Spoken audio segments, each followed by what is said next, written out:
Hello everyone, welcome back. In today's video, we got another game recap video here to discuss. We saw a ton of games happen over the weekend. We'll go to all those games coming up right now.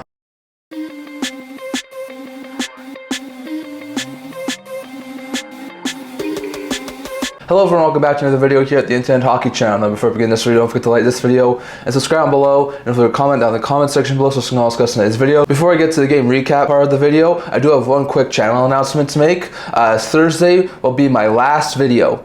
I'm just kidding, but it will be my last video for a week. I'm taking a week off for Christmas so I can spend time with family and things like that, focus more on that. I will have a couple of pre-recorded videos coming out throughout that week, probably 3 or 4, somewhere around there. They'll happen at some point, so just keep on checking the channel. There might be a couple of new ones at some point throughout the week, but I'm going to take the 20th to 27th off for doing regularly scheduled videos. I'll get back to recording on Saturday the 28th, so just want to let you guys know there will be a little bit of change up, and after December 20th, I'll be going on like a 7-day hiatus break. So just remember that I will keep on posting later on, but for the time being, as of December 20th to December 27th, I'll just have a couple pre-recorded videos coming out. So don't forget to stay tuned for those ones, but that's my channel update for the next couple of days. And next, going over to the game recap video, we saw a ton of games happen over the past little while. There was one game that happened over on Friday, 15 happened over on Saturday, and there were 5 that happened yesterday over on Sunday, so we'll go to all those games here. First, the lone game we saw on Friday was between the Senators and the Hurricanes, and the Senators opened the scoring and shut out the Carolina Hurricanes. Fantastic performance from Ottawa as they have won 4 of 5 and improved to 14-13-2 after their 3-0 win, while the Hurricanes have lost 5 of 7 and fall to 18-10-1, so bad stuff there for the Hurricanes. For the Senators, Pinto scored twice, Jensen had a goal and an assist, Cousins and Amadio both had 2 assists, and Allmark stopped all 32 shots he faced in the shutout and win for the Senators, so a very fantastic performance there from Ottawa as they get another win. That was the only game we saw over on Friday. Going over to the 15 we saw over on Saturday, first we saw New Jersey Devils score 3 goals in just over 2 minutes to break a tie and then take over the game as they beat Chicago 4-1, as they have a 3-game point streak and won 4 of 6 and improved to 20-10-3, while the Blackhawks have lost 7 of 8 and fallen 9-19-2, so bad stuff there for Chicago. For the Devils, Meyer and Mercer both had a goal and an assist, Pesce and Bratt both had 2 assists, Heischer and Jack Hughes both also scored, Markstrom stopped 16 of 17 shots he faced in the win, while Dickinson was the lone goal scorer for the Blackhawks in the loss. So an impressive game there as the Devils come away with the victory. Then we saw the Kings jump out to a 5-goal lead and destroyed the New York Rangers 5-1, as they have won 7 of 8 and improved to 18-9-3, while the Rangers have lost 9 of 12 and fall to 15-13-1. Bad stuff there for New York. For the Kings, Kempe, Turcotte, Byfield, and Fogle all had a goal and an assist. Kopitar had 2 assists and Danault also scored, with Kemper stopping 31 of 32 shots he faced in the win, while Hedl was one goal scorer for the Rangers in the loss. So a horrible game there from the Rangers as they keep on slipping. I think they have a playoff spot now, so that's awful news. Then we saw Minnesota Wild jump out to a 3-goal lead and were able to hold off the Philadelphia Flyers 4-1, as they have won 7 of 9 and improved to 26-4, while the Philadelphia Flyers have lost 4 of 6 and fall to 14-13-4, so bad stuff there for Philly. For the Wild, Kaprizov scored twice, Rossi and Boldy also scored, and Fleury stopped 21-22 shots he faced in the win for the Wild, while Sanheim was one goal scorer for the Flyers in the loss. So an impressive game there for Mini as they are able to come away with the victory over Philadelphia. Then we saw the Edmonton Oilers jump out to a 5-goal lead, including this eventual game winner from Leon Draisaitl and Alka Square Sports, and at that point it would have made it 4-0. They'll jump out to a 5-0 lead before the Knights tighten it up, made it a 5-3 game, and then the Oilers would score quickly after that 3rd goal to make it 6-3, and they never looked back as they down Vegas for the first time this year and win 6-3, as they've won 5 straight, 8 of 9, and improved to 18-10-2, while the Knights' 4-game win streak ends and they fall to 19-8-3, so bad stuff there for Vegas. For the Oilers, Draisaitl had 3-point-night, goal 2 assists, Ryan Nugent-Hopkins and Connor Brown both had a goal and an assist, Nurse had 2 assists, Skinner, Perry, and Hyman also scored for the Oilers in the win, while Hanifin had 2 assists, and Howden, Barbashev, and Olsen were 3 goal scorers for the Knights in the loss. So an impressive game there from the Oilers. Nearly blew it. If that 6th goal hadn't come in, I could have seen this one go to overtime, but the Knights do fall at the hands of the Edmonton Oilers. Then we saw the Anaheim Ducks complete the late comeback and took down the Columbus Blue Jackets 4-3 in OT, as they've ended their 5-game losing streak and improved to 11-14-4, while the Jackets have lost 3 straight, 6 of 7, and fall 12-13-5, so horrible news there for the Jackets. For the Ducks, Killorn had 3-point-night, 2 goals, including the OT winner, and an assist. Lacombe had a goal and an assist. Fabry and Terry both had 2 assists, and McTavish also scored for Ducks in the win, while Marchenko, Sillinger, and James Van were 3 goal scorers for Jackets in the loss. So an impressive game there between 2 low-end teams. It was the Ducks who come away with the victory.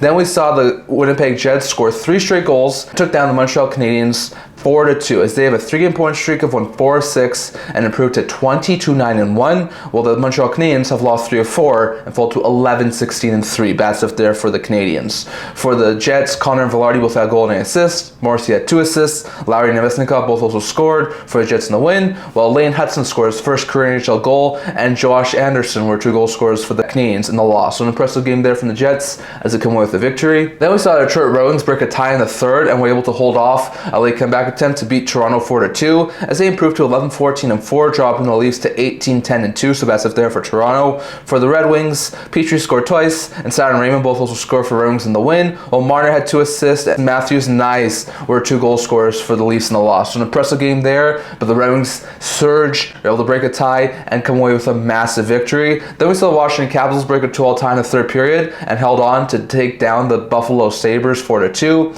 as they have a 4-game win and 9-game point streak and improved to 21-6-2. Washington is flying right now, while the Sabres have lost 9 straight and fell to 11-15-4. They are hurrying right now. For the Washington Capitals, Karlsson had 3 assists, Wilson scored twice, Chicken had a goal and an assist, and Strome also scored for the Capitals in the win, while Kulik and Zucker were 2 goal scorers for the Sabres in the loss. So bad loss there from Buffalo as their losing streak is extended. Then in a massive game for one of my favorite teams, we saw the Ottawa Senators score in overtime thanks to this goal here from Brady Tkachuk. Remember, Welcome Square Sports Net, but Tkachuk was able to get a nice, beautiful overtime winner to help their Sens beat the Pittsburgh Penguins 3-2 in overtime, as they have won 3 straight for the first time this year, have a point 6 of 7, and improved to 15-13-2. And after that game concluded, they were in a playoff spot, both points percentage-wise and points-wise. So love to see that, with the Senators being one of my favorite teams. While the Penguins have a point 7 of 9, but do fall to 13-14-5. So bad stuff there for Pittsburgh. For the Senators, Shabbat had a goal and an assist. Kacheko, the OT winner, and Batherson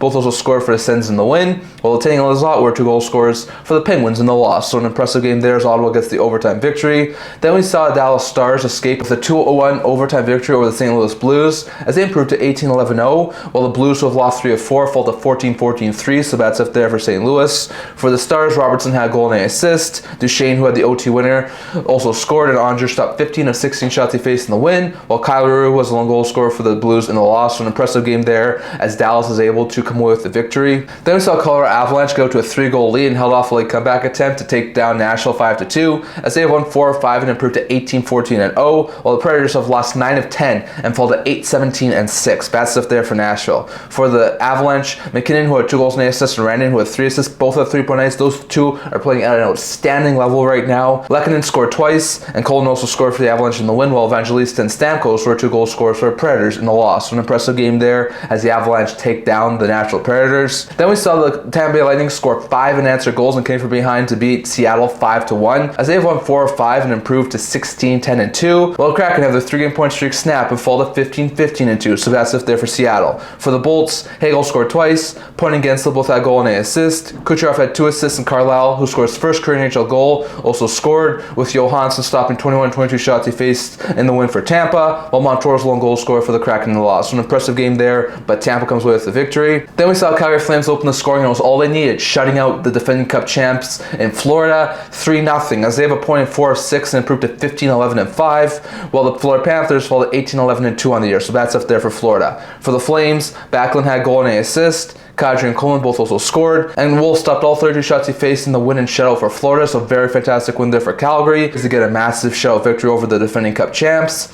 Then, after getting blown out in back-to-back games, we saw the Boston Bruins storm out to a 5-goal lead and decimated the Vancouver Canucks 5-1, as they have won 5 of 7 and improved to 16-13-3, while the Canucks have lost 3 of 4 and fall to 15-9-5. Bad news there for the Canucks. For the Bruins, Pastrnak had a 4-point night, goal 3 assists. Zaka had 3-point night, goal 2 assists. Geeky He had a goal and an assist. McLaughlin and Marchand both also scored, and Swayman stopped 19 of 20 shots he faced in the win, while Max Sasson, who scored his first career NHL goal, was a 1-goal scorer for the Canucks in the loss. So bright spot is Sasson got his first career NHL goal, but a bad game there from Vancouver. And the last game we saw over on Saturday was between Utah and San Jose. In a high-scoring back-and-forth game, we saw Utah get a very late tie-breaking goal thanks to this goal here from Clayton Keller and Rolco Square Sportsnet, but Keller was able to break the tie and help the Utah Hockey Club hold off the San Jose Sharks 4-3, as they have a 5-game point streak of pointing 8 of 9 and improved to 14-11-5, while the Sharks have lost 4 of 5 and fall to 11-17-5. So that's up there for San Jose. For Utah, Keller and Schmaltz both had a goal and an assist. Cooley and Sugarchev both had 2 assists, and Carchoni and Gunther both also scored for Utah in the win, while Zerlin had a goal and an assist, and Wimberg and Granlund both also scored for the Sharks in the loss. So an impressive game there from Utah as they come away with the victory. Those were the 15 games we saw over on Saturday, going to the 5 we saw over on Sunday. First, we saw Chicago Blackhawks blow a few leads, but scored a late game winner thanks to this goal here from Connor Bedard from Local Square Sportsnet. But Bedard would score with under a minute to go and help the Blackhawks take down the New York Islanders 5-3, as they have improved to 10-19-2, while the Islanders have lost 7 of 11 and fall to 12-13-7. Bad stuff there for New York. For the Blackhawks, Teravainen had a 3-point night, goal, 2 assists. Bedard had a goal and an assist. Vlasic had 2 assists, and Murphy, Mikheyev, and Hall also scored for Blackhawks in the win, while Pulak, Holmstrom, and Dobson were 3-goal scorers for the Islanders in the loss. So an impressive game there as the Hawks take it, and the Islanders are back down under 500. Then we saw the Carolina Hurricanes score the first and last 2 goals of the game and took down Columbus 4-1, as they improved to 19-10-1, while the Jackets have lost 7 of 8, 4 straight, and fell to 12-14-5. So that's up there for the Jackets. For the Hurricanes, Martinic had a goal and an assist. Stahl had 2 assists. Aho, Carey, and Kotkaniemi also scored. Tokarski stopped 27-28 shots he faced in the win for the Hurricanes, his first start since 2023. While the Blue Jackets, Voronkov was a 1-goal scorer in the loss. An impressive game there from the Hurricanes as they come away with the victory. Then we saw Toronto Maple Leafs overcome a 3-1 deficit, scored 4 unanswered goals, and took down the Buffalo Sabres 5-3, as they've won 3 of 4 and improved to 19-2, while the Sabres' losing streak is up to 10 games, and they fall to 11-16-4. Horrible news there for the Sabres, given the fact they're one of my favorite teams. I wish that Buffalo could figure it out and make it to the playoffs. For the Leafs, Tavares had a natural hat trick. Robertson and Domi both had a goal and an assist, and McMahon had 2 assists for the Leafs in the win, while Quinn scored twice, Paterka had 2 assists, and Tuck also scored for the Sabres in the loss. So Sabres are searching for answers after yet another loss. Then we saw St. Louis go to a 3-goal lead and narrowly held off a comeback attempt to beat New York 3-2, as they have a point in 8 of 10 and improved to 15-14-3, while the Rangers have lost 4 of 5 and fall to 15-14-1. Bad news there for the Rangers. For the Blues, Thomas had a goal and an assist, and Buchnevich and Kara both also scored for the Blues in the win, while Berard and Cooley were 2-goal scorers for the Rangers in the loss. So a bad loss there for the Rangers as they continue to falter. And lastly, yesterday we saw the Vegas Golden Knights break a tie in the 3rd period and held on to take down Minnesota 3-2, as they've won 5 of 6 and improved to 28-3, while the Minnesota Wild fall to 27-4. So a bad loss there for Minnesota, but a fantastic win there from the Golden Knights. Olofsson scored twice. Theodore had a goal and an assist. Eichel added 2 assists for Knights in the win, while Kaprizov scored both goals, and Zuccarello had 2 assists for the Wild in the loss. So an impressive game between 2 really high late level Western Conference teams, and the Knights come away with the victory. So lots of intriguing matchups there from our past couple of days. That's all I'm going to talk about for today. What were some of the more surprising games you saw from our past little while? Was it Ottawa shutting out Carolina? Was it Vegas beating Minnesota? Was it Buffalo losing to both Toronto and Washington? Was it Carolina coming with a victory over Columbus? Was it Utah downing San Jose? Was it Tampa destroying Seattle? Was it Vancouver getting destroyed by Boston? Definitely left your guys' thoughts on all of that down in the comment section below. That's all I'm going to talk about for today. Until this video, if you're liking, subscribe down below. Thank you for all your support. We're to help you guys. So if you haven't already, don't forget to subscribe button down below. Don't forget to comment down in the comment section below so you can also discuss today's video. Also a blog talking about news, rumors, analysis, stuff like that, so check that out. The link down in the description below. And can't wait to see you guys all for the next video. See you guys soon.